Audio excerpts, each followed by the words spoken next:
După reprezentațiile repetate în cadrul restrâns al școlii, elevii de la clasa a 3-a C de la Ștefan Lucian și-au făcut curaj și au jucat teatru în sala mare a primăriei Moinești.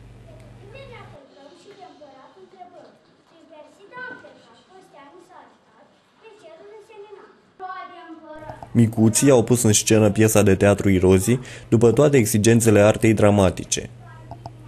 Coordonatoarea și regizorul lor a fost chiar doamna învățătoare Mărioara Balaban.